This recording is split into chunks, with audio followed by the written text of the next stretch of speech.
Hi, my name is Mike Conley. I'm the owner of property management here in the East Bay. And I'm entitling this video, The Cap Rate. Is your rental property a good investment?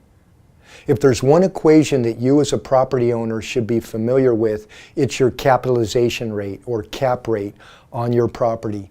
Cap rate is simply your estimated rate of return on investment. And it's very simple to calculate. It's your net operating income from your rental divided by the current value of the rental. That's going to give you your cap rate. And the beauty of a cap rate is it can be used for all types of investments, whether it be real estate, art, business, or money in the bank. For instance, let's say you went to your local bank with $100,000 in your pocket and you said to the bank manager, I want to put it in a CD, what's my rate of return? And he says back to you, we're going to give you $1,000 at the end of 12 months. So with those numbers, you can calculate your cap rate. You've got $1,000 net operating income at the end of 12 months.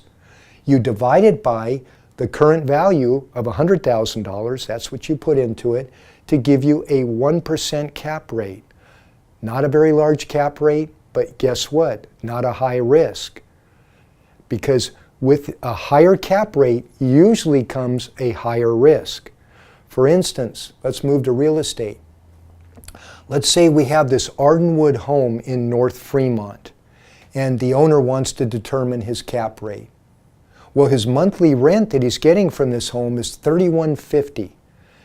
Times 12 gives him an annual rent of $37,800. Now from this we deduct his expenses. He's got his property taxes at $7,000, his property insurance at $2,000, his maintenance and management at $6,000. He's got his vacancy factor at 3% at $1,000. That means that his total expenses are $16,000 at the end of the year, giving him a net operating income of $21,800. Then we look at the estimated value of the home, which is $875,000. Now we're ready to calculate the cap rate. We just take the net operating income, $21,800, divided by the value of the home, $875,000, and it gives us a cap rate of 2.5%. That's 2.5 times greater return on investment than he would have had at the bank. 2.5%, by the way, is probably an average cap rate for here in the Bay Area. But guess what? With this higher cap rate comes greater risk because you've got a home now instead of money in the bank. And you could have vacancy and still a very low risk. Rents have been great in the Bay Area, and but you do have a little bit greater risk than you would have at the bank. Now let's just say that the owner of this home wasn't satisfied with the 2.5% cap rate, and he decided to sell the home and do what's called a 1031 exchange. That is, buy another rental property anywhere in the country. And it doesn't have to be another rental home. It could be a warehouse, it could be an office building, it could be a retail strip center. But let's say he went up to Sacramento and bought 2 duplexes for $875,000, what he sold the home for. Well, those 2 duplexes are going to produce more income up there than he's getting now at $37,800. Let's say he got double the income from those 2 duplexes. So guess what? His cap rate now goes to 5% instead of 2.5%.